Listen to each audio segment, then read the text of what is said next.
नमस्कार दोस्तों, पढ़ाकू एजुटेक के यूट्यूब चैनल पर आपका हार्दिक स्वागत है। आज हम यहाँ पर बेसिक कंप्यूटर अनुदेशक के डॉक्यूमेंट वेरिफिकेशन में ओबीसी और मूल निवास सर्टिफिकेट के रिगार्डिंग बात करने वाले हैं। जैसे आप लोगों के मन में कई तरह के प्रश्न चल रहे होंगे कि जाति प्रमाण पत्र आवेदन की अंतिम तिथि से पहले के चाहिए या बाद के चाहिए, जाति प्रमाण पत्र की वैधता क्या होगी, विवाहित महिला के जाति प्रमाण पत्र के नियम क्या है, मूल निवास प्रमाण पत्र की वैधता क्या है। हम इन्हीं सभी पॉइंट्स के ऊपर बात करने वाले हैं। आइए हम शुरुआत करते हैं। मूल निवास प्रमाण पत्र एक बार ही बनाया जाता है, लेकिन प्रमाण पत्र गुम हो जाने या क्षतिग्रस्त हो जाने पर दोहरी प्रति, प्रमाण पत्र में नाम या पता बदलने पर संशोधित प्रति, आयु वृद्धि के अनुसार पहचान के लिए नए फोटो के साथ नवीनीकृत प्रति, उक्त नवीनीकृत प्रमाण पत्र 10 वर्ष के बाद ही किया जा सकेगा।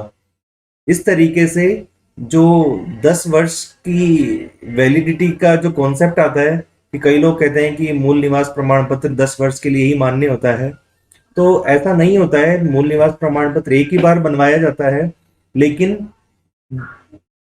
नई फोटो के साथ अपडेट करने के लिए उसको 10 वर्ष के बाद बदला जा सकता है। तो मूल निवास के संबंधित ये सभी नियम राजस्थान सरकार की वेबसाइट पर भी उपलब्ध हैं, ये वहां से भी प्राप्त किए जा सकते हैं। दोस्तों, अभी तक आपने चैनल को सब्सक्राइब और लाइक नहीं किया है तो please subscribe and like the channel. आइए हम आगे बात करते हैं। अब हम बात करते हैं जाति प्रमाण पत्र की। आवेदन पत्र की अंतिम तिथि 9 मार्च 2022 से पहले का होना चाहिए।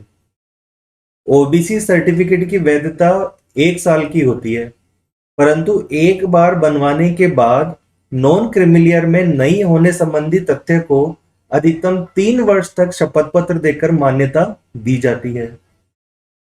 SC, ST, EWS, OBC, MBC, यदि इन कैटेगरी की कोई विवाहित महिला है तो उसका जाति प्रमाण पत्र पिता के नाम व आय के आधार पर ही मान्य होता है। पति की आय व नाम के आधार पर इन जातियों की विवाहित महिला का सर्टिफिकेट मान्य नहीं होगा। एससी एसटी का कास्ट सर्टिफिकेट की वैधता जीवन पर्यंत होती है। इसका मतलब यदि कोई व्यक्ति या महिला एससी एसटी कैटेगरी में आती है और उसने एक बार इसका सर्टिफिकेट बनवा लिया है तो उसकी वैलिडिटी लाइफ लॉन्ग होती है, उनको बार बार रिन्यू करवाने की जरूरत नहीं होती है। जबकि ओबीसी और जो ईडब्ल्यूएस और एमबीसी की जो कैंडिडेट्स हैं उन्हें रिन्यू करवाने की आवश्यकता होती है।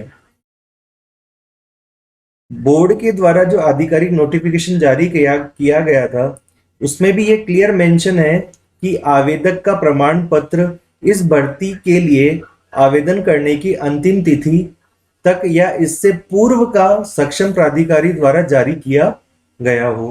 यह बोर्ड के नोटिफिकेशन में साफ साफ बताया गया है।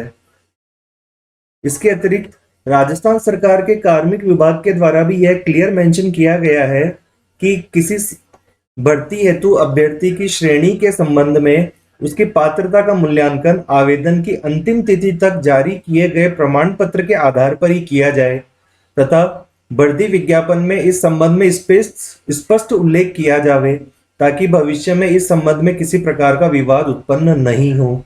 यह उल्लेख कंप्यूटर अनुदेशक की भर्ती में नोटिफिकेशन के साथ किया गया है। तो इस वीडियो में हमने जो आप लोगों को ओबीसी सर्टिफिकेट और मूल निवास के